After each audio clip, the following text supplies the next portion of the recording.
Mengapa politik perang dingin harus dikorbankan Papua Barat? Saat itu ideologi komunis Rusia diadopsi oleh rakyat Republik China, Korea Utara dan Indonesia. Pemerintah AS di bawah pemerintahan mendiang John F.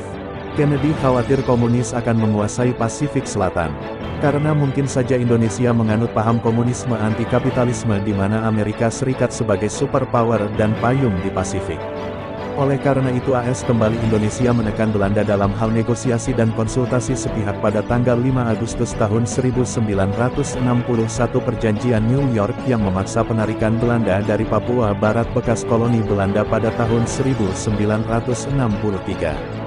John F. Kennedy, itu sama sekali berbeda karena ada sekitar 2/4 juta orang Berlin Barat di mana hanya ada 700.000 orang Papua. Apalagi, orang Berlin Barat sangat beradab dan berbudaya tinggi, sedangkan penduduk itu Papua Barat hidup, seolah-olah, di zaman batu. John F. Kennedy dalam percakapan dengan Duta Besar Belanda J.H. van Rooijen, 1962. David Webster, tanggal 22 Agustus tahun 2019. Oleh karena itu akan dilakukan negosiasi antara Presiden AS dengan Presiden Indonesia dan Belanda. AS menguasai rencana yang akan bersekutu dengan Indonesia dalam hal melawan pendudukan Belanda dan melawan ideologi komunis Rusia. Pada tanggal 2 April tahun 1961 mendiang John Frederick Kennedy menyerahkan administrasi kolonial New Guinea Belanda kepada Indonesia, The New Guinea Collection, Magazine. Irian Barat dikecualikan, meskipun pernah diperlakukan sebagai bagian dari kawasan itu, melalui keanggotaan Holland di Komisi Pasifik Selatan. Belanda menarik diri dari Irian Jaya pada tahun 1962, tahun yang sama dengan Samoa Barat merdeka dari Selandia Baru. Dekolonisasi New Guinea Barat adalah tahap akhir dari penarikan pasca Perang Belanda dari apa yang menjadi Indonesia.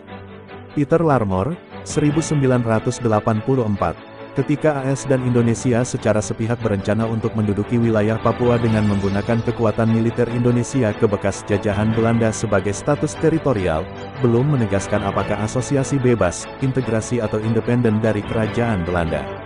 Mendiang John F. Kennedy berniat menyerahkan administrasi kolonial West Papua dalam hal menghentikan pengaruh komunis ke Asia Tenggara dan Pasifik Selatan.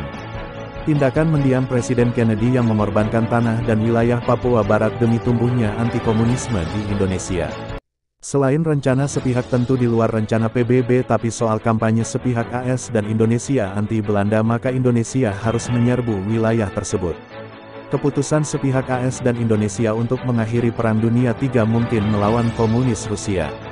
Begitulah politik perang dingin dimainkan di bawah syarat dan ketentuan sepihak AS dan Indonesia di kawasan.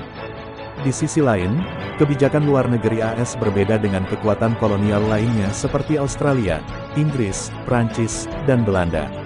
Kebijakan luar negeri AS di Pasifik Selatan adalah anti-kolonialisme wilayah yang dimiliki oleh perang dan perjanjian di wilayah Pasifik Selatan akhir abad ke-19.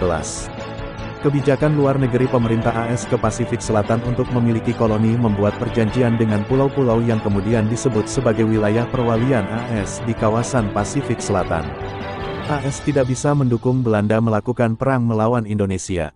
Sementara Belanda mungkin telah unggul di medan perang, masa depan diputuskan pada tingkat yang berbeda. Pada bulan Februari tahun 1962 mendiang Robert Kennedy, saat itu Jaksa Agung AS, pergi ke Den Haag dan menjelaskan bahwa AS tidak akan mendukung Belanda jika terjadi serangan penuh Indonesia. Sean Doni, 1990. Selain itu, ketika pada akhir abad itu, Amerika Serikat hampir secara bersamaan menguasai Filipina, Guam, Hawaii, Hawaii, dan garis kebijakan yang lebih pasti untuk dideklarasikan. Itu tidak terjadi. Beberapa orang Amerika kemudian siap untuk gagasan memiliki koloni di Pasifik. Selama seabad anti-kolonialisme telah menjadi bagian dari retorika politik bangsa dan tanah kontinen.